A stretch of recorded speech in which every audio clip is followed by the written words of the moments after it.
ரஜினி ஏன் வன்முறையில் ஈடுபடக்கூடாது என்று சொல்லி யாரை பார்த்து சொல்கிறாரு அப்படின்ற கேள்வி இருக்குது. அப்போ இஸ்லாமியர்களோட இமேஜ் வந்து வன்முறையாளர்களாக இருக்கணும் அப்படிங்கிற ஒரு இமேஜுக்குள்ளேயும் அதை வந்து அவர் கொண்டு வரதுனால தான் அவர் சொல்கிறார். அதாவது ஏன்னா இதுக்கு முன்னாடி இஸ்லாமியர்கள் வன்முறையாளர்கள் என்ற நோக்கத்தை என்ற கருத்தாக்கத்தை உருவாக்கினால்தான் இந்துத்துவா ஓட்டு விழும் என்ற இதன் அடிப்படையில் தான் அவங்க ஆட்சிக்கு வந்திருக்காங்க. அது குஜராத்தில் கிடைத்த அந்த ரத்த ருசி வந்து இன்று இந்தியாவை காவு வாங்க வந்து வன்முறையை கண்டு மக்கள் உள்ளூர் அஞ்சுவதால் தான் அரசாங்கம் அப்பப்போ வன்முறையை நம்புது இல்லையா? அப்போது வன்முறை மேலே யாருக்கு நம்பிக்கை இருக்குது? மக்களுக்கா இல்லை அரசுக்கா? தான் இப்போ காந்திய போராட்டத்தை நீங்கள் வன்முறைன்னு சொல்லுவீங்களா? அதே போராட்ட காலகட்டத்தில் காந்தி நடத்தின அறப்போராட்ட காலகட்டத்தில் கூட்டத்தில் நிறைய சம்பவங்கள் நடந்திருக்கு. காந்தி கோச்சுக்கிறாரு, எல்லாம் ரைட்டு. ஆனால் போராட்டத்துக்கு நல்லா வந்து அந்த இடத்துல வந்து ஒரு சினிமா சார்ந்த ஒருத்தர் பேசுகிறத மக்கள் கேட்பாங்க என்ற ஒரு மூட நம்பிக்கையின் அடிப்படையில் ரஜினி பயன்படுத்தப்படுகிறார். அவராலெல்லாம் அரசாங்கத்தில் இல்லை, அவர் வீட்டில் இருக்கக்கூடிய வேலைக்காரனோட கூட பாய்ச்சிக்கிட்டு இருக்க முடியாத ஒரு ஒரு ஒரு ஒரு கோழையாக இருக்கார் இல்லையா? அதனால் வந்து ரஜினி வந்து இது ஸ்திரமாக வந்து கருத்து சொல்லணும், மக்கள் போராட்டத்தை புரிஞ்சுக்கணும் அப்படின்னு எதிர்பார்க்க ரஜினி இந்த அளவுக்கு மக்களுடைய எதிர்ப்பு ஏன் அப்படின்னு கூட அவருக்கு ஒரு சுத்தமாக படிப்பறிவு இல்லாத மாதிரி தான் தெரியும். ஏன் இப்போ சித்தார்த்தன்றவர் தன்னை ஒரு குடிமகனாக அறிவித்து கொண்டு தன்னை ஒரு நடிகனாக செலிபிரிட்டி, அந்த வித்தியாசம் நீங்கள் பாருங்கள். ரஜினி வந்து தான் வந்து ஒரு வீழ்த்தப்பட முடியாத செலிபிரிட்டி, ஒரு சிஸ்டம், தான் வந்து ஒரு சிஸ்டம் அப்படிங்க நம்பக்கூடிய ஒரு ஆள் சொல்கிறதுக்குமான வித்தியாசம் இருக்குது. இவர் வந்து ஒரு அரசாங்கத்துடைய டார்லிங்காகவும் மீடியாவோட டார்லிங்காகவும் இருக்கக்கூடிய ஒரு நபர். இவர் மூலமாக ஒரு கருத்தை கொண்டு போய் சேர்க்கலாம் என்று. ஏன்னா பாஜக தலைவர் யார் பேசினாலும் மக்கள் விழுந்து சிரிக்கிறாங்க ரைட்டா? ஏன் கூட படித்த பல பேர் இந்துக்களுக்கு இந்தியா மட்டும்தானே இருக்குது, எங்கே போவோம் அப்படின்னு கேட்டேன். ஏன்னா முட்டாள். இந்தியாவில் இருக்கவன் எல்லா நாட்டிலையும் இருக்கான், எல்லா நாட்டிலையும் குடிமகனாக இருக்கான். ஒரு ஆர்எஸ்எஸ் முட்டாளால் இந்த இடத்துக்கு வந்து சேரவே முடியாது. ஒரு ஜனநாயகம்னா என்ன அப்படிங்கிறது, அவன் ஜனநாயகத்துக்கு எதிரானவன். ஜனநாயகம் ஒரு தோற்றுப்போன அமைப்பு என்று நம்பக்கூடிய.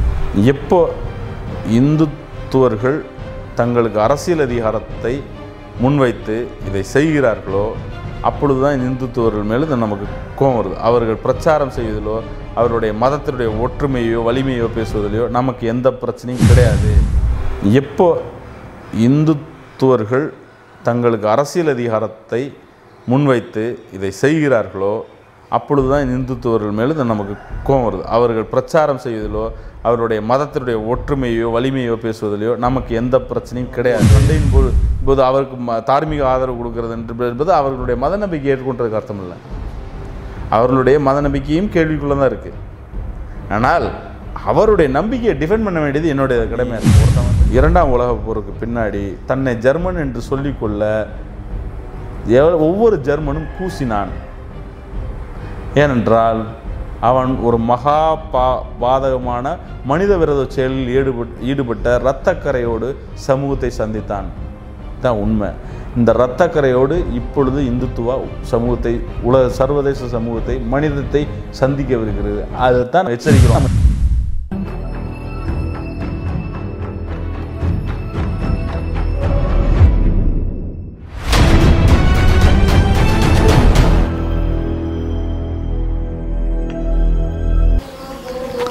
இந்தியா முழுக்க சிஏஏ தொடர்பாக, என்ஆர்சி தொடர்பாக பெரிய போராட்டங்கள் நடந்து கொண்டிருக்கின்றன. இதற்கு முன் உங்களுடைய ஒரு நேர்காணலில் போராட்டம் ஆரம்பிப்பதற்கு முன்பே சொன்னீங்க, ஒரு தொலைநோக்கு பார்வையில் அதை கணிப்பிச்சிங்க, போராட்டம் நிச்சயமாக வெடிக்கும்னு. அதே போலவே இந்தியா, தமிழ்நாடு மட்டுமல்லாது இந்தியா முழுக்க வெடித்திருக்கிறது. இது ஒரு பக்கம் போய்கொண்டிருக்கிறது. இதை திசை திருப்பும் பொதுவாக நடிகர் ரஜினிகாந்த் இதில் வன்முறை நிகழ்ந்திருக்கின்ற மாதிரி சொல்ல வராரு. இப்படியான விஷயங்களை நீங்கள் எப்படி இப்போ பார்க்குறீங்க? சமீப காலங்களில் அதாவது இதில் ஒரு நீங்கள் போராட்டம், அரசியல் போராட்டங்கள், மக்களுடைய கள போராட்டங்கள் எல்லாத்தையும் திசைக்கு சினிமா நட்சத்திரங்களை அல்லது வந்து செலிப்ரிட்டிஸ்ன்னு சொல்லக்கூடிய கொண்டாடப்படக்கூடிய நபர்களை பயன்படுத்துவது என்பது ஒரு அரசாங்க உத்தி. உலகம் பூராவும் நம்ம ஊர் சினிமாக்காரர்கள் ஒழுங்காக வருமான வரி கட்டாத சினிமாக்காரர்கள் எப்பொழுதுமே அரசாங்கத்தின் ஜால்ராவாக இருப்பதில் ஒன்றும் வியப்பில்லை. அவங்க வந்து பெரிய தேசியவாதிகளாகவும் மக்கள் எல்லாம் வந்து ஒரு தேசத்துக்கு எதிரானவர்களாகவும் தன்னை இந்துன்னு நம்புகிற ஒரு முட்டாள் இருக்கான் இல்லையா, அந்த முட்டாளை எப்படி முட்டாளாக்குவது? ஆக இப்போ அந்த அரசை விட்டுருங்க. நீங்கள் வந்து சரிப்பா நீங்கள் அமெரிக்காவுக்கு போகாதீங்க, நீங்கள் இந்துக்கள் இல்லையா, இந்துக்களுக்கான ஒரு நாடு இருக்குது உங்களுக்கு, நீங்கள் வாங்கப்பா, நீங்கள்லாம் படிச்சிட்டிங்க நல்லா இருக்கீங்க, வாங்க இந்த நாட்டை எவனாச்சும் ஒருத்தனாச்சும் விட்டுட்டு வருவானா? அதனால் வந்து அவருக்கு என்ன நிர்பந்தம் இதெல்லாம் வந்து நமக்கு இன்னும் தெரியல. ஸோ ரஜினிகாந்த் வந்து நான் ஒரு விஷயமா சொல்ல, பொதுவாகவே என்னென்னா செலிப்ரிட்டிஸை வந்து அரசாங்கம் பயன்படுத்தக்கூடிய ஒரு போக்கு இருக்குது. அதில் வந்து ரஜினிகாந்த் தனக்கு பயன்படுவார். ஏன்னா பாரதிய ஜனதா கட்சி கடந்த 30 ஆண்டுகளாக தமிழ்நாட்டில் ஒரு தலைவரை கூட உருவாக்க முடியவில்லை. உங்கள் கட்சியில் உள்ள வெற்றிடத்தை ரஜினி நிரப்புவார் என்று அவர்கள் யோசிக்கிறாங்க. அவங்க தமிழ்நாட்டுடைய வெற்றிடம் என்று அவங்க நினைக்கல. அவங்க கட்சிக்கு ஒரு வெற்றிடம் இருக்குது, அவங்களால தலைமையை உருவாக்க முடியல. மக்களிடம் செல்வாக்கு செலுத்தக்கூடிய ஒரு தலைமை உருவம். அப்போ தமிழ்நாட்டை பற்றி அவங்களுக்கு என்ன கருத்து இருக்குது பாஜகவுக்கு? சினிமாக்காரர்கள் சொன்னால் தமிழ்நாட்டுக்காரர்கள் அப்படியே கேட்டுக்கொள்வார்கள் என்கிற ஒரு கருத்தோடு தமிழக அரசியலை அவர்கள் அணுகுகிறார்கள். அது ஜெயலலிதா விஷயத்திலேயோ எம்ஜிஆர் விஷயத்திலேயோ கருணாநிதி விஷயத்திலேயோ இவர்களெல்லாம் திரைத்துறை சார்ந்தவர்கள், இவர்கள் சொன்னதை மக்கள் கேட்டுக்கொண்டார்கள், அப்படியே நம்புகிறார்கள் என்று இவர்கள் தவறான ஒரு கணக்கோடு அது ரஜினிகாந்த் வந்து ஒரு வெற்றி பட நாயகனாக பல காலம் இருந்தவர், அவரை நம்ம பயன்படுத்திக்கலாம் அப்படின்னு அவங்க வந்து ஒரு விஷயத்துக்கு வராங்க. இது ரஜினி பற்றின கணிப்புகள் நீங்கள் சொல்கிறீங்க. ஆனால் ரஜினி இப்போ இந்த சிஏ திட்டத்துக்கு எதிராக வன்முறை கூடாதுன்னு சொல்வதற்கான அடிப்படை நோக்கம் என்ன நினைக்கிறீங்க? அதுக்கு இல்லை, அதை தான் நான் சொன்னேன். செலிபிரிட்டிஸை இது பயன்படுத்திக்கிறாங்க. இவர் வந்து ஒரு அரசாங்கத்துடைய டார்லிங்காகவும் மீடியாவோட டார்லிங்காகவும் இருக்கக்கூடிய ஒரு நபர். இவர் மூலமாக ஒரு கருத்தை கொண்டு போய் சேர்க்கலாம் என்று. ஏன்னா பாஜக தலைவர் யார் பேசினாலும் மக்கள் விழுந்து சிரிக்கிறாங்க. அவர்கள் மேலே எந்த நம்பகத்தன்மையும் கிடையாது. அவர்கள் சீரியஸாக காமெடி பண்ணுறாங்கன்னு அவங்களோட தொலைக்காட்சி விவாதத்தை பார்க்கக்கூடியவர்கள். அவங்க கலாச்சாரம் பண்ணாதீங்கன்னு முந்தா நாள் ஒருத்தர் வந்து ஒரு நெறியாளர் கேட்ட உடனே அங்கே இருக்கக்கூடிய அதாவது தினம் ராப்பாடி மாதிரி போய் உட்காந்துட்டு இருக்கக்கூடிய பாஜக பிரச்சாரகர்கள், அதாவது ராப்பாடிகள் வந்து எப்படி வந்து சாயங்காலம் ஆனால் அந்த வீட்டு பாடுவானோ அது மாதிரி வீட்டுக்குள்ளே வந்து உட்காந்து பாடிட்டு இருக்கக்கூடிய அளவுக்கு அவங்களுக்கு கொள்கையும் கிடையாது, ஒன்றும் கிடையாது. இந்த பாஜகவில் தங்களுக்கு ஒரு முக்கியத்துவம் வேண்டும் என்பதற்காகவே நான் தான் பாஜகவோட பிரதிநிதி, நீ தான் பாஜகவோட பிரதிநிதி, யாரோ ஒரு நபரை கூப்பிட்றாங்க.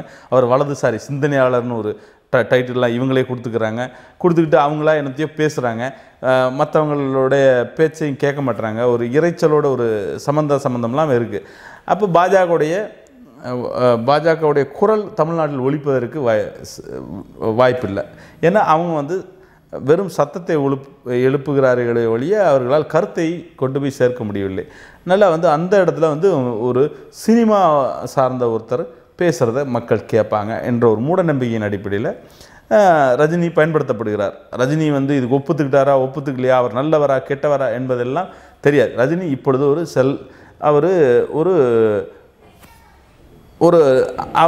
ஒரு அமைப்பின் ஆளாக இருக்கார். அப்போ வந்து அவர் சொன்னார், அவர் பேரில் அறிக்கை வந்திருக்கு, இதை பற்றி நீங்கள் என்ன நினைக்கிறீங்கன்னா, ரஜினி என்ன சொன்னார், ரஜினி மனசில் இருக்கிறத சொன்னாரா, இல்லை ரஜினி மற்றவங்க சொன்ன நிர்பந்தத்தை சொன்னாரா, யாருக்குமே தெரியாததுனால ரஜினி இதுக்கு ஏன் வந்து எதிர்ப்பு தெரிவிக்கலை? ஏன்னா வந்து அவராலெல்லாம் அரசாங்கத்தில் இல்லை, அவர் வீட்டில் இருக்கக்கூடிய வேலைக்காரனோட கூட பகிச்சிக்கிட்டு இருக்க முடியாத ஒரு ஒரு கோழையாக இருக்கார் இல்லையா? அதனால் வந்து ரஜினி வந்து இது ஸ்திரமாக வந்து கருத்து சொல்லணும், மக்கள் போராட்டத்தை புரிஞ்சுக்கணும் அப்படின்னு ரஜினி இந்த அளவுக்கு மக்களுடைய எதிர்ப்பு ஏன் அப்படின்னு கூட அவருக்கு ஒரு சுத்தமாக படிப்பறிவு இல்லாத மாதிரி தான் தெரியுது. ஏன் எதிர்ப்பு வருது, என்ன நடக்குது, இந்த சட்டத்தை பற்றி இவ்வளவு சட்ட வல்லுநர்கள் பேசுகிறார்கள். வெளிநாட்டில் இருக்கக்கூடிய முக்கியமான பத்திரிகைகள் இதை பற்றி கட்டுரைகள் எழுதி தள்ளியவனர்கள். இப்போ த கார்டியனில் வந்த கட்டுரை ரொம்ப முக்கியமான கட்டுரை. அதனால் அதெல்லாம் படிக்கக்கூடிய ஒரு நபர் கிடையாது. சும்மா ஒரு சின்ன அதை பற்றி இந்த சட்டத்துடைய ஷரத்துகள் என்னென்னு சட்டத்தில் போட்டிருக்கான். அதை வந்து ஒரு சின்ன கேப்சூல் மாதிரி 2 தரப்பு சொல்லிகிட்டு இருக்காங்க. ஆனால் ஒரு பத்திரிகைகள் அதிகாரப்பூர்வமான தரப்புகள்னு சில தரப்புகள் இருக்குது. இப்போ நீங்கள் இந்த கார்டியனுக்கு வந்து இந்தியாவில் ஒன்றும் பெரிய இந்தியாவுடைய இந்த சட்டத்தை வந்து அவங்க ஒன்றும் பெருசாக அவங்கள பாதிக்கக்கூடிய, அப்போ அவங்க அதை பற்றி ஒன்று போடுறாங்க. அப்போ அதை தரோவாக படிக்கக்கூடியவன், படிச்சுட்டு அதை பற்றி கருத்து சொல்லக்கூடியவன் தான் அதை வந்து சொல்லணும். இது என்னன்னே தெரியாமல் அரசாங்கம் இதெல்லாம் நீங்கள் பயப்பட தேவையில்லை அப்படின்னு சொல்லுதுன்னா அதை அடிப்படையாக கொண்டு வன்முறையில் ஈடுபடக்கூடாது அப்படின்னு ரஜினி சொல்கிறார். ரஜினி ஏன் வன்முறையில் ஈடுபடக்கூடாது என்று சொல்லி யாரை பார்த்து சொல்கிறாரு அப்படின்ற கேள்வி இருக்குது. அப்போ இஸ்லாமியர்களோட இமேஜ் வந்து வன்முறையாளர்களாக இருக்கணும் அப்படிங்கிற ஒரு இமேஜுக்குள்ளேயும் அதை வந்து அவர் கொண்டு வரதுனால தான் அவர் சொல்கிறார். ஏன்னா இதுக்கு முன்னாடி தூத்துக்குடி போராட்டத்தையும் அவர் வந்து வன்முறை என்ற வார்த்தையை தான் இவர் ஒரு காந்தியவாதியோ எதுவோ கிடையாது. அப்படி ஒரு வன்முறைக்கு எதிரானவர்கள் வன்முறை வேறு போராட்டம் வேறு. காந்திய வாழ்க்கை பூராவே போராட்ட வாழ்க்கை தான். இப்போ காந்திய போராட்டத்தை நீங்கள் வன்முறைன்னு சொல்லுவீங்களா? அதே போராட்ட காலகட்டத்தில் காந்தி நடத்தின அறப்போராட்ட காலகட்டத்தில் கூட்டத்தில் நிறைய சம்பவங்கள் நடந்திருக்கு. காந்தி கோச்சுக்கிறாரு, எல்லாம் ரைட்டு. ஆனால் போராட்டத்தை கைவிட்டாரா? கைவிடலை. அப்போ போராட்டம் என்பதை வந்து இவர் புரிதலில் வந்து கூட்டம் கூட்டினா வன்முறை வரும் அப்படிங்கிற ஒரு கிளஸ்ட்ரோஃபோபிக் மாதிரி, அதாவது வந்து ஒரு கூட்டத்தை கண்டு அஞ்சக்கூடிய ஒரு மனிதராக அப்படி தான் இருக்குது ரஜினிகாந்துடைய இயல்பு வந்து. அது எனக்கு தெரிய ஒரு உளவியல் சிக்கல் மாதிரி தெரியுது. அல்லது ரஜினிகாந்த் வாயிலாக கருத்துக்கு என்னுடைய எதிர்வினை இதுதான் அந்த கருத்துக்கு. ஏன்னா வன்முறை என்பதை யார் செய்கிறார்கள் என்று தெளிவாக சொல்லணும். அரசு வன்முறை செய்கிறது என்று சொல்ல தைரியம் இருக்கிறது அவருக்கு? இல்லைங்க, போராட்டக்காரர்கள் வன்முறையாளர்கள். அரசு வந்து நல்லவங்கன்னா சரி, போலீஸ்கார எல்லாத்தையும் போட்டுட்டு சும்மா அனுப்பாங்களா? இல்லை, இப்போ 25 பேர் பலியாக இருக்காங்க இல்லையா, இது எப்படி கடந்து வர முடியுமா? இப்போ 25 பேர் பலியானதோடைய போலீஸ் வந்து அந்த வீடியோக்கெல்லாம் வந்துருச்சு, வெளியே வந்துருச்சு இல்லையா? படக்காட்சியெல்லாம் வந்துருச்சு. அவங்க எல்லா இடத்துலையும் போராடினவங்கள வீட்டில் போய் அடிச்சிருக்காங்க, அதாவது அரசாங்கம் வந்து வன்முறையை விரும்பும். ஏன்னா வன்முறை நடந்துச்சுன்னா போராட்டத்தை நிறுத்த முடியும் அப்படின்றது ஒரு அரசாங்கத்தோடைய ஒரு மூட நம்பிக்கை. என்னன்னு கேளுங்க, நீங்கள் ஒரு வன்முறை நடந்துச்சு, 2 பலி நடந்துச்சு, ஏன் வந்து 2 தடியடி நடந்தால் வந்து எல்லாம் கலைஞ்சு ஓடி போயிடுவான் அப்படின்னு நம்புறதானே? தடியடி என்பது என்ன? நாங்கள் வன்முறையை தவிர்க்கிறதுக்காக வன்முறையை கண்டு மக்கள் உள்ளூர் அஞ்சுவதால் தான் அரசாங்கம் அப்பப்போ வன்முறையை நம்புது இல்லையா? அப்போது வன்முறை மேலே யாருக்கு நம்பிக்கை இருக்குது? மக்களுக்கா இல்லை அரசுக்கா? மக்கள் வந்து வன்முறையை கண்டு பயந்து வீட்டுக்கு ஓடிடுவான்ற இது உங்களுக்கு தெரியுது இல்லையா? அப்போ ஒரு 25 பேர் செத்து போயிருக்காங்க. இதை விட நான் ரொம்ப போன பேட்டியிலே கூட சொல்லியிருந்தேன் உங்களுக்கு தெளிவாக. 25 பேர் டிடென்ஷன் கேம்ப்ஸில் இறந்ததுக்கு பின்னால் தான் சிஏஏ பற்றி என்னன்னு மக்களுக்கு சிறப்பு சிறை முகாம்கள் இருக்குது, அங்கே மக்கள் அடைக்கப்பட்டிருக்காங்க அப்படிங்கிற விஷயம் தெரியாத வரைக்கும் இஸ்லாமியர்கள் போராடலை. ஏன் பாபர் மசூதியை ஒட்டி வந்து அரசாங்கம் வந்து கண்ட்ரோல் எடுத்துக்கிட்டு மிலிட்ரியெல்லாம் இறக்கி மிரட்டுச்சு, அப்போயும் அந்த மக்கள் போராடலை. சொல்ல போனால் ஆமாம், காஷ்மீரை பற்றியும் அவங்க திரும்பி கூட பார்க்கல. ஏன்னா அங்கெல்லாம் ஒப்பீனியன்ஸ் டிவைடடாக இருக்குது. அந்த இடத்துல இஸ்லாமியர்களை நீங்கள் மத ரீதியாக சொல்லிடலாம், நீங்கள் வந்து இந்த மதத்தினர் வன்முறையாளர். இப்பயும் அந்த நோக்கம் தான் தோற்கடிக்கப்பட்டிருக்கு. அதாவது இஸ்லாமியர்கள் வன்முறையாளர்கள் என்ற நோக்கத்தை என்ற கருத்தாக்கத்தை உருவாக்கினால்தான் இந்துத்துவா ஓட்டு விழும் என்ற இதன் அடிப்படையில் தான் அவங்க ஆட்சிக்கு வந்திருக்காங்க. அது குஜராத்தில் கிடைத்த அந்த இரத்த ருசி வந்து இன்று இந்தியாவை காவு வாங்க வந்து. அப்போது ஒரு இஸ்லாமியர்கள் அமைதி பேரணி மட்டுமே நடத்தி கொண்டிருக்கிறார்கள். இன்றைக்கும் அவுரங்காபாத் கூட்டம் வந்து நேற்று 2 லட்சம் பேர். சென்னையில் பல ஆயிரம் சொல்கிறாங்க, ஒரு 1 லட்சம் அப்படின்னு சில பேர் பத்திரிகையாளர்கள் சொல்கிறாங்க. இப்படி 2 லட்சம் 1 லட்சம் பேர் வீதிக்கு வரும் பொழுது ஒரு அரசாங்கம் ரஜினிகாந்த் மாதிரியோ அல்லது வந்து ஒரு அக்ஷய்குமார் மாதிரியோ ஆட்களை எப்படி களமிறக்குறாங்க அப்படின்னா, இல்லை நீங்கள் ரஜினிக்கு ரஜினியை குறிப்பிட்டு சொல்லும்போது, பிரபலம் சொல்லும்போது, அவங்க செலிபிரிட்டி சொல்லும்போது அவங்க மீடியா டார்லிங்னு சொல்கிறீங்க. அதே ஃபோக்கஸ் தானே நடிகர் சித்தார்த்துக்கு இருக்குது. அவரும் பெரிதாக பேசப்படுகிறார் இல்லையா? அவர் மீது கூட ஒரு வழக்கு தொடரப்பட்டிருக்கிறது. இல்லை, எனக்கு என்னென்னா, இந்த சித்தார்த்த மாதிரியான ஒரு நடிகரை வந்து நான் வந்து பாராட்டணும் அப்படிங்கிறத விட நான் என்ன சொல்கிறேன், நம்ம மாதிரி சம வயதில் ஒரு வெள்ளம் வந்தப்போ அவர் ஒரு ஃபோட்டோ வெளியிட்டார். அப்போ அந்த ஃபோட்டோவில் வந்து இந்த வெள்ளம் என் வீட்டுக்குள்ளே ஏன் வந்துச்சுங்கிற கேள்வி வந்து சிஸ்டத்து மேலே அவர் எழுப்புறார். வெள்ளத்தை திறந்து விட்டாங்க என்கிற விமர்சனத்தோடு அவரும் பொருந்தி போகிறார். இப்போ சித்தார்த் யார் என்ன அப்படிங்கிறதெல்லாம் இப்போ இல்லை. சித்தார்த் நான் ஒரு குடிமகன்பா அப்படிங்கிற இடத்துல தன்னை வச்சுக்கிட்டார். தான் இந்த ஆசையோட இந்த கருத்தை சொல்கிறேன்னு சொல்லலை. நீங்கள் அந்த அரசியல் இப்போ நான் சொல்கிறேன், ஒரு நடிகர் வந்து இல்லை நான் ஒரு வாத்தியார், நான் கருத்து சொல்லக்கூடாதா? ஸோ நடிகர் அந்த மாதிரி கருத்து அப்படி அந்த நடிகருடைய கருத்து மக்களோடு மக்கள் சார்பாக இருக்குன்னு வச்சுக்கோங்க. எத்தனையோ கம்யூனிஸ்ட் நடிகர்கள் இருந்தாங்க. இப்போ என்எஸ்கே வந்து பொது உடைமை கருத்துக்களை சொல்கிறாரு, இல்லை ஐ மீன் இது மூட நம்பிக்கையில் இருக்கிறாரு அப்படின்னா வந்து அவர்கள் செலிபிரிட்டிஸாக சினிமாவில் செஞ்சு வாழ்க்கையிலையும் செஞ்சு பார்த்தா அவங்க அந்த அந்த அரசியல் சார்போடு இருந்தாங்க. அந்த அரசியல் சார்போடு கட்சிகளில் இருந்திருக்காங்க, பதவிகளில் இருந்திருக்காங்க. இப்போ சித்தார்த்தன்றவர் தன்னை ஒரு குடிமகனாக அறிவித்து கொண்டு தன்னை ஒரு நடிகனாக செலிபிரிட்டி, அந்த வித்தியாசம் நீங்கள் பாருங்கள். ரஜினி வந்து தான் வந்து ஒரு வீழ்த்தப்பட முடியாத செலிபிரிட்டி, ஒரு சிஸ்டம், தான் வந்து ஒரு சிஸ்டம் அப்படிங்கிற நம்பக்கூடிய ஒரு ஆள் சொல்கிறதுக்குமான வித்தியாசம் இருக்குது. இப்போ சித்தார்த்தனால பெரிய இம்பேக்ட் இல்லை அப்படின்னு அரசாங்கம் நம்புது. அப்போ அவர் மேலே ஒரு வழக்கு போட்டால் அவர் பயப்படுவார் அப்படிங்கிறது தான். இப்போது சித்தார்த்த வந்து தொடர்ந்து தன்னோட ட்வீட்டுகளை தெளிவாக எடுக்கக்கூடிய நிலைப்பாடுகள் நம் மக்கள் ஒரு சாதாரண குடிமகனுக்கு என்ன ஆதங்கங்களோ, என்ன கோபமோ, என்ன ஆத்திரம் இருக்கோ அதை வந்து பிரதிபலிக்கிறார். அப்போ என்னென்னா நம்மோடு ஒரு மனிதனாக அவர் வந்து இருக்கார். அந்த இது ஒரு பக்கம் போயிட்டுருக்கு. நீங்கள் சொல்லக்கூடிய ஒரு அபாயகரமான சூழல் இந்தியா பயணித்து கொண்டிருக்கிற இந்த காலகட்டத்திலும் கூட நேற்றைக்கு வந்து ஆர்எஸ்எஸோட தலைவர் மோகன் பாகவத் ஒரு விஷயத்தை அறிவிச்சிருக்காரு. இந்தியா என்பது இந்துத்துவ நாடு தான். இல்லை, இது நேற்று சொன்னதில்லை. அவர் வந்து இந்து ராஷ்டிரம் என்பதை இந்து ராஷ்டிரம் என்பதில் சமரசம் இல்லை அப்படின்ற இது எக்ஸாக்ட் கோட். இது வந்து இப்போ சொன்னது இந்தியா என்றால் ஒன்று தான், இந்து என்றால் ஒன்று தான். இந்தியா இந்து அப்படிங்கிற இதே இவங்க எப்படி கொண்டு வராங்கன்னா, இந்துக்களுக்கு இந்தியா மட்டும்தானே இருக்குது, வெள்ளக்காரங்களுக்கு கிறிஸ்டின் நாடு, இவனுங்களுக்கு எந்த நாடுமே இவன் போனது கிடையாது. இவன் ஒரு கிணற்று தவளை. இவனுடைய வேதிய மதம் வந்து நீ வெளிநாட்டு போகக்கூடாதுன்னு சொல்லுது, கடல் கடந்து போகக்கூடாதுன்னு சொல்லுது. இவன் முட்டாளாக இருக்கிறதுக்கான எல்லா சாத்தியங்களோடு இருக்கான். சரியா?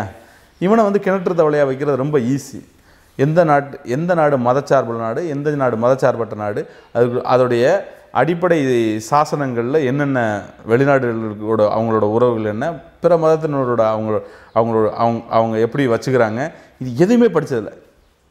அதாவது இவங்க என்ன சொல்கிறாங்க, இஸ்லாமியர்கள் வெளியேறிட்டா இந்தியா இந்த, அல்லது நீங்கள் கர்வாப்சி இது மாதிரி ஏதோ ஒரு முட்டாள்தான். கர்வாப்சின்னா வீடு திரும்புதல், தாய் மதம் திரும்புதல் ஏதோ சொல்லலாம். இந்த நம்பிக்கைகளை தக்க வைத்துக்கொள்ள இப்போ நான் ஒன்று, இது ஒரு ட்ரைபல் மைண்ட் செட். ட்ரைபல் மைண்ட் செட்னா இப்போ அந்நியன் உள்ளே வரக்கூடாது அப்படிங்கிற ஒரு ட்ரைபல் மைண்ட் செட் இருக்கும். அப்போது நீங்கள் வந்து காதல் திருமணத்தை எதிர்ப்பாங்க, இதெல்லாம் வந்து ரத்த கலப்பு, தூய்மைவாதம்னு சொல்லுவாங்க இல்லையா. நான் வந்து இது கேரளா மாதிரியான ஒரு சமூகங்களில் கூட இந்த மாதிரி ஒரு இதை பார்த்துருக்கேன். பிறர் அவர்களோட கலந்து பேசுவது ரொம்ப சிரமமாக இருக்கும். ஆனால் அதே கேரளா வந்து பல்வேறு சமூகங்களை உள்ளடக்கிய ஒரு சமூகமாக இருக்குது. இப்போ உதாரணத்துக்கு யூதர்கள் ஒரு குறிப்பிட்ட சதவீதமான தமிழர்கள் வாழ்கிறாங்க, இஸ்லாமியர்கள் வாழ்கிறாங்க, கிறிஸ்தவர்கள் வாழ்கிறாங்க, மதம் இது பழங்குடிகளில் பல்வேறு விதமான பழங்குடி. அப்போ இவ்வளோ பேரையும் சேர்த்து ஒரு மாநிலம் வந்து வாழும். ஆனால் அது வந்து ஏதோ ஒரு விதத்தில் மாநில இதுக்குள்ளே வந்து ஒரு ரெஸ்ட்ரிக்ஷன், ஒரு பவுண்ட்ரி வச்சு நீங்கள் அப்படி நீங்கள் பார்த்தீங்கன்னா இந்தியாவை இந்த மாதிரி ஒரு ட்ரைபல் ஸ்டேட்டாக, அதாவது பிறர் நான் அப்படிங்கிற இடத்துல தான் நம்ம பார்க்கணும். அப்போ பிறர்னா யார் அப்படின்னா வந்து இப்போ வந்து டார்கெட் வந்து இஸ்லாமியர்களாக இருக்காங்க. ரெண்டாவது டார்கெட் யாராக இருப்பாங்கன்னா மொழி சிறுபான்மையினர், மொழி வாரியாக இருக்கக்கூடிய மாநிலங்கள். இப்படி இவங்க அடுத்தடுத்து அவங்களோட அதாவது மக்களை எப்படி துண்டு துண்டாக பார்க்க வைக்கிறது. இந்த பெரும்பான்மை ஓட்டு அப்படின்னு ஒரு கண்ணு இருக்கு இல்லையா, தன்னை இந்துன்னு நம்புற ஒரு முட்டாள் இருக்கான் இல்லையா, அந்த முட்டாளை எப்படி முட்டாளாக்குவது. ஆக இப்போ அந்த அரசியல் விட்டுருங்க. நீங்கள் வந்து சரிப்பா நீங்கள் அமெரிக்காவுக்கு போகாதீங்க, நீங்கள் இந்துக்கள் இல்லையா, இந்துக்களுக்கான ஒரு நாடு இருக்குது உங்களுக்கு, நீங்கள் வாங்கப்பா, நீங்கள்லாம் படிச்சிட்டிங்க, நல்லா இருக்கீங்க, வாங்க இந்த நாட்டை. எவனாச்சும் ஒருத்தனாச்சும் விட்டுட்டு வருவானா? கிறிஸ்தவ நாடுன்னு சொல்லிட்டு அதை வருவானா? வரமாட்டான். இவன் சோகங்களை அனுபவிக்கிறதுக்கு இவனுடைய ஸ்டாண்டு வேறு. இதே நான் முகநூலில் எழுதினதே, அமெரிக்காவில் ஒரு என்ஆர்சிஹெச் போட்டான்னா இங்கே இருக்கக்கூடிய எவனும் வாயை திறக்க மாட்டான். இந்த வெளிநாட்டு குடியுரிமை, நீ என்னைக்குனாலும் உன்னை நான் டிபோர்ட் பண்ணுவேன் அப்படின்னு சொன்னாலே இவனுக்கு இங்கே ஆர்எஸ்எஸ்க்கு ஃபண்டு கொடுத்துட்டு நிப்பாட்டிடுவானுங்க. ஏன்னா அவனுக்கு தெரியணும். ஆனால் இவ்வளவுக்கும் இவன் போய் க்ரீன் கார்டு வாங்கிறதுக்கும் இவன் போய் அனுபவிக்கிறதுக்கும் ஒரு கருத்தியல், இங்கே இருக்கவனை பற்றியான இன்னொரு அபிப்பிராயம். ஆக உலகம் முழுவதும் இந்த நூற்றாண்டுடைய இந்த கடந்த 25-30 ஆண்டுகளில் இஸ்லாமியர்களை சுற்றி இந்த வன்முறையை பேசுவதும் மற்ற மதத்தினர் அவர்களை ஒடுக்குவதற்கான உரிமமாக இந்த அரசியலை நகர்த்தி இருக்கிறார்கள். காரணம் இதில் வந்து ஈரான் ஈராக்கு அல்லது வந்து இங்கே நடக்கக்கூடிய வன்முறைகள் அங்கே நடக்க வன்முறைகள் அப்படி என்று தொடர்ந்து நமக்கு மீடியா சொன்னதுனால இஸ்லாமியர்கள் வன்முறையாளர்கள் என்பதை ஆழ பதிய வைத்து விட்டார்கள். அதிலிருந்து இஸ்லாமியர்களும் தங்களை மாற்று வழியில் தங்களை விடுவித்துக்குள்ள அவர்களுக்குமே ஒன்றும் வழி இல்லாமல் இன்று ஒரு ஜனநாயக போராட்ட களத்தில் நாம் நிற்க வேண்டும் அப்படிங்கிற ஒரு இடத்துக்கு வந்து சேர்ந்துருக்காங்க. அரசாங்கம் ரொம்ப பயந்துருச்சு. அரசாங்கம் ரொம்ப பலவீனமான ஒரு அரசாங்கமாக இன்று காட்சியளிக்க காரணமே இந்த சட்டம் தான். ஒரு 20% மக்கள் நான் என்னுடைய பிரதமராக ஒருபோதும் ஏற்றுக்கொள்ள மாட்டேன் என்ற ஒரு மனநிலை இருக்கு இல்லையா? அதாவது நீங்கள் ஓட்டெல்லாம் விட்டுருங்க, இதெல்லாம் பயந்துருச்சுன்னு சொல்கிறீங்க. பயந்துருச்சுன்னா இப்போ மோகன் பகவத் போன்ற அறிக்கைகள் வெளிவருமா என்ன? இல்லை, மோகன் பகவத் ரொம்ப நாளாக சொல்கிறது. இது மோகன் பகவத்துடைய அமைப்பு எந்த சுச்சுவேஷன்லையும் அவங்க இதை தான் சொல்லுது. அது அவங்களுடைய மன அளவில் இருக்கக்கூடிய இந்துன்ற ஒன்று இருக்கு இல்லையா? அது வந்து ஒரு மன வியாதி மாதிரி இருக்கும். நீங்கள் அரவிந்த் நீலகண்டன் போல் தமிழ்நாட்டில் பயங்கர வன்முறையோட ஒரு ஒரு ஒரு ஒரு மனிதனை நான் பார்த்ததே கிடையாது. அதாவது மனதளவில் ஒருத்தனை வெறுக்கிறதுன்னு இருக்கு இல்லையா? ஒருத்தனை கொலை பண்ணணும்னு இந்துவா சிந்திக்கிறதே மனவியாதிங்களா? ஆமாம், அது ரொம்ப சிரமமானது. ஏன்னா ஒரு மதத்துக்கு பல்வேறு முகங்கள் இருக்குது. இந்துன்னு தன்னை சர்டிஃபிகேட் அளவில் சொல்லிக்கிறவன் இருக்கான். இந்துன்னு ஒருத்தன் வந்து ரிலீஜியஸாக அதோடைய கஸ்டம்ஸை ஃபாலோ பண்ணுறவன் இருக்கேன். இப்போது எனக்கு வந்து தீபாவளி கொண்டாடுறேன், பொங்கல் கொண்டாடுறேன் அப்படிங்கிறவன் இருக்கேன். இந்துங்கிறவன் வந்து ஒருத்தன் ஃபிலாசபிக்கலாக இந்துன்ற மதத்தினுடைய டெக்ஸ்ட்டை படிக்கக்கூடியவன் இருக்கேன். இந்துன்றவன் ஒரு இந்து ஹிஸ்ட்ரின்னு ஒன்று என்னத்தையோ படிக்கிறவன் இருக்கேன். இப்படி பல்வேறு இதுங்கள் படிக்கிறவன் இருக்கான். அப்படி சிந்திக்கக்கூடியவன் இருக்கான். அது அப்படி. ஆனால் இந்துத்துவ அரசியல் என்பதோடைய அடிப்படை வந்து இந்த லேண்டு எங்களுக்கு சொந்தமானது என்ற அரசியலில் வந்து ஆரம்பித்து, ஆனால் உண்மையிலேயே அவனுக்கு இந்த லேண்டுக்கு சம்மந்தம் இல்லைன்றது ரெண்டாவது விஷயம். ரைட்டா? இந்த லேண்ட் எனக்கு சொந்தமானது என்றும் நான் இந்த என்னுடைய கஸ்டம்ஸ் எல்லாத்தையும் நான் இப்படி தான் கொண்டு வருவேன் என்ற ஐடியாஸ் உள்ளவன் இவன் வந்து அடிப்படையில் ரெஜிமெண்டட் இடியட்.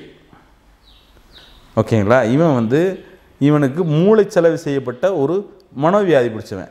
இவனுக்கும் ஒரு ஒரு ஒரு இப்போ நான் சொல்கிறேன், ரிலிஜியஸ் ஃபிலாசபியாக ஹிந்துசம் உடைய டெக்ஸ்ட்டு அப்படின்னு சொல்லி நாம் படிக்கக்கூடிய விஷயங்களை நான் எடுத்து படிக்கிறேன்னு வச்சுக்கோங்க. எனக்கு அதோட விவாதம் பண்ண முடியும், அதை படிக்க முடியும், அதோடைய ஆழமான விஷயங்களை நான் உள்வாங்கிக் கொள்ள முடியும். ஆனால் at the end of it நான் அது ஒரு மனிதன் இன்னொரு மனிதனோட பேசக்கூடியது. இந்து இப்படி தான் சிந்திக்கணும் அப்படின்னு அதில் சொல்லியிருக்கா அப்படிலாம் ஒன்று. இது சிந்தனை. இன்னொரு மனிதன் எத்தனையோ நூற்றாண்டுகள் கழித்து அதோடு ஒரு எதிர்வினை ஆற்றுகிறேன். ஒரு 2 பேருக்குமான ஒரு எதிர்வினை. ஒரு புஸ்தகத்தை படிக்கும் பொழுது என்ன எதிர்வினையோ எனக்கு அந்த எதிர்வினை. ஆனால் என்னை ஒரு இந்து சிந்தனை வந்து மாற்றியிருக்கு மனதளவில், நல்ல சிந்தனை இதை நான் ஏற்றுக்கொண்டு என் வாழ்க்கையில் செயல்படுத்துவேன். இல்லை அப்படி ஏதாவது ஒன்று இருந்தது என்றால் அது ஒரு வாசகனுடைய மனநிலை. ஆனால் ஒரு ரெஜிமெண்டட் இடியட்ஸோடைய பிரச்சனை என்னென்னா, அது மிலிட்ரியில் சொல்லி தருவாங்கள்ல, ரைட் லெஃப்ட்னு சொல்லி தருவாங்க இல்லையா?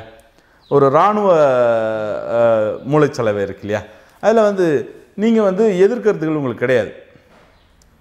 இப்போ ஒருத்தன் சொல்லித்தரான், உங்களுக்கு வரலாறை தப்பாக சொல்லித்தரான், சரிங்க?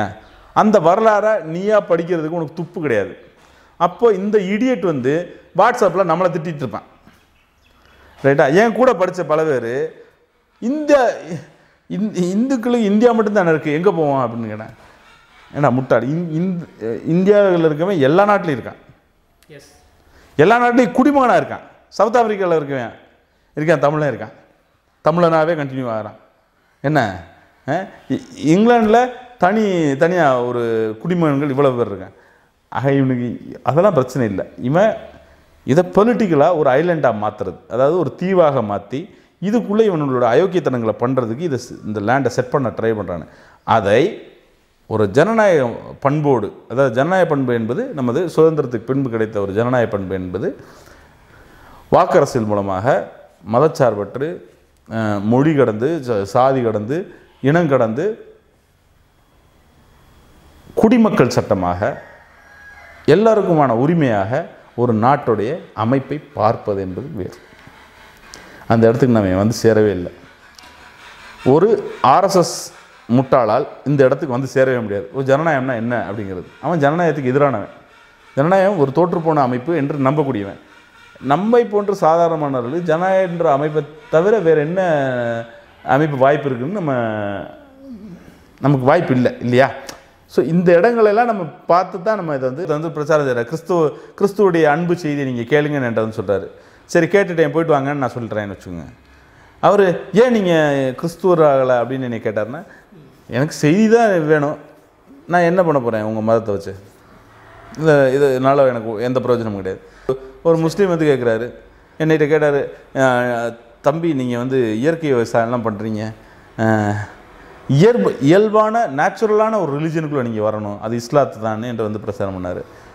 இல்லைங்க, நான் இப்படியே தான் இருக்க விரும்புகிறேன், எனக்கு நான் எந்த மதத்தையும் சார்ந்தவன் அல்லன்னு நான் நம்பக்கூடியவன், எனக்கு இந்த மதம், ஆனால் நான் எந்த இடத்துல வேறுபடுறேன், அதாவது இந்துத்துவர்களுக்கும் ஒரு மைனாரிட்டி இந்த கேள்வி முக்கியமான கேள்வி. நீங்கள் என்கிட்ட கேட்டிங்கன்னா இந்த கேள்வி தான் கேட்கணும். அதாவது இந்துத்துவர்கள் என்ன சொல்கிறாங்க, கிறிஸ்தவர்களையும் இஸ்லாமியர்களையும் மதச்சார்பற்றவர்கள் விமர்சிக்க மாட்டேன் என்று சொல்கிறார்கள்.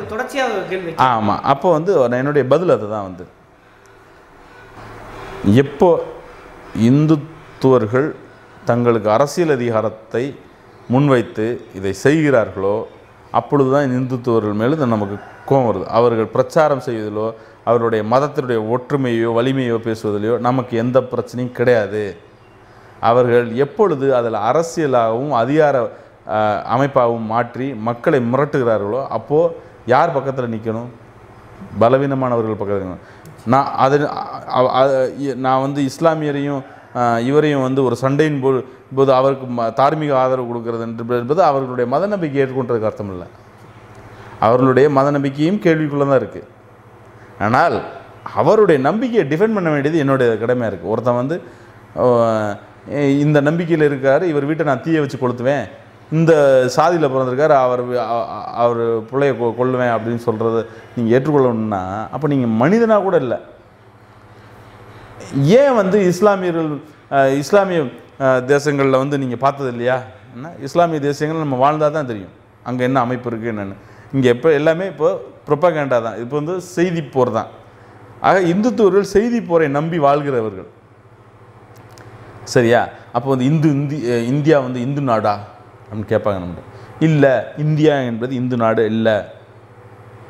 மொழிவாரி மாநிலங்கள் எல்லாமே இந்து மதத்தை ரிஜெக்ட் பண்ணாங்கன்னா இந்து மதத்துக்கு எந்த வேலையும் கிடையாது. ஆக மதம் என்பதை நீங்கள் சொல்லி விற்றீங்கன்னா எப்படி விற்க முடியும்னா, நீங்கள் ஒரு ரிலீஜியஸாக படிக்க முடியும். இப்போ நான் சொல்கிறேன், எனக்கு ஒரு பூனை குறுக்க போகிறத வந்து தமிழ்நாட்டில் இருக்கக்கூடிய கிறிஸ்டியனும் ஃபாலோ பண்ணுறான், முஸ்லீமும் ஃபாலோ பண்ணுறான், ஹிந்துவும் ஃபாலோ பண்ணுறான்னு வச்சுங்க, அதுக்கு என்ன வேல்யூ இருக்குது? ஒன்றும் பெருசாக வேல்யூ கிடையாது. ஆனால் இந்த கஸ்டம்ஸு ட்ரெடிஷன்ஸ்லாம் ஒன்றும் பெருசாக வந்து இந்தியர்களுக்குள்ளே ஒன்றும் பெருசாக மாறுபாடு. ஆனால் நீங்கள் வந்து ஒரு மதம் என்பதை எப்படி நீங்கள் உள்வாங்கிக் கொள்கிறீர்கள் என்பதுதான் என்னுடைய அடையாளம். நான் இந்த மாதிரி நான் உடுப்பு அணிவிக்கணும், இந்த மாதிரி தான் நான் போவேன், எனக்கு இவன் எதிரி இவன் நண்பன் அப்படிங்கிற கருத்து எல்லாமே அந்த இந்துனாலே இப்படி தான் இருக்கணும் அப்படிங்கிற ஒரு கோடு இருக்கு இல்லையா, ஹிந்து கோடுன்னு ஒன்று இருக்கு இல்லையா, அது ரொம்ப ஆபத்தானது. அதை வந்து இந்துக்கள் உணராலைன்னா வேறு யாரும் அவங்கள காப்பாற்ற முடியாது. ஏன்னா இந்துக்களுக்கு தான் ரொம்ப பிரச்சனை. ஒரு முற்போக்கான ஒரு சமூகத்தில் அவங்கள பற்றியான மதிப்பீடு இருக்கு இல்லையா, அது ரொம்ப கேவலமாக இருக்குது. அதான் இந்து என்றால் அவர் எப்படிப்பட்டவர் என்ற ஒரு மதிப்பீடு இருக்கு இல்லையா, அவர் வந்து ஒரு சாதிய வன்மமும் அவருக்குள்ளே வந்து பல்வேறு அழுக்குகளும் வந்து அதை பற்றி பேசுகிறாங்க எல்லோரும். நம்ம ஒரு சமூக சீர்திருத்தவாதிகள் அதை மதம் சார்ந்து பார்க்குறதில்ல. என்ன நினைக்கிறோம், இது வந்து ஒரு சமூகத்தோட பிரச்சனை, இது மதம் சார்ந்தது இல்லை அப்படின்னு நம்ம நினைக்கிறோம். அவங்களோட கருத்துலேருந்து கூட நம்ம மாறுபடுறோம். நான் அதுக்கு தான் சொல்ல வரேன். அப்போ வந்து ஒரு சிவில் சமூகத்தில் உள்ள ஒரு பிரச்சனை, அதுக்கு மதமும் காரணமாக இருக்கலாம், அல்லது இங்கே இருக்கக்கூடிய பல்வேறு கலாச்சாரத்து கூறுகளும் காரணமாக இருக்கலாம் அப்படின்னு நம்ம நினைக்கிறோம். ஸோ இதெல்லாம் வந்து நம்ம வந்து இப்போது சொன்னோம்னா இந்து மதம் என்பது அவர்களுக்கு தான் பிரச்சனை, இந்துக்களுக்கு தான் முதல் பிரச்சனையாக போகுது. ஏன்னா நான் இதை சொன்னது தான், ஜெர்மனி 2ஆம் உலகப் போருக்கு பின்னாடி தன்னை ஜெர்மன் என்று சொல்லிக்கொள்ள ஒவ்வொரு ஜெர்மனும் கூசினான். ஏனென்றால் அவன் ஒரு மகா பாதகமான மனித விரோத செயலில் ஈடுபட்ட இரத்தக்கரையோடு சமூகத்தை சந்தித்தான். இதுதான் உண்மை. இந்த இரத்தக்கரையோடு இப்பொழுது இந்துத்துவா சமூகத்தை சர்வதேச சமூகத்தை மனிதத்தை சந்திக்கவிருக்கிறது. அதைத்தான் நம்ம எச்சரிக்கிறோம். அதற்கு மேல் என்ன நடக்கும்னு நமக்கு தெரியாது. ஆனால் நான் இந்த இரத்தக்கரைக்காகத்தான் நாம் இந்து சமூகம் என்பதை மனசாட்சியில் நீ இந்து சமூகமா நீ இந்த சமூகமா அந்த சமூகமா என்று கேட்கும்பொழுது இல்லை, நான் மனித சமூகத்திலிருந்து நான் ஒரு குரலாக சொல்கிறேன். நீ ரத்தத்தில் தோய்ந்த உன்னுடைய கரங்களோடு நீ உலகத்தை இன்றைக்கும் ஜெர்மனியர்கள் தங்களை ஜெர்மனியர்கள் என்று ஜெர்மனியை பெருமை பேசி எங்கும் நிற்க முடியாது. அவர்களுடைய தொழில் திறனும் அவர்களுடைய என்ஜினியரிங்கும் அவங்க விளையாட்டுத்துறையில் சாதித்ததும் ஏராளம். ஆனாலும் ஒரு ஜெர்மன் ப்ரைடு இல்லை அவங்களுக்கு. இதுதான் இந்து என்கிற ஒரு மதத்தை சார்ந்தவர்களுக்கும் நாளைக்கு நிகழும் என்று நான் நினைக்கிறேன்.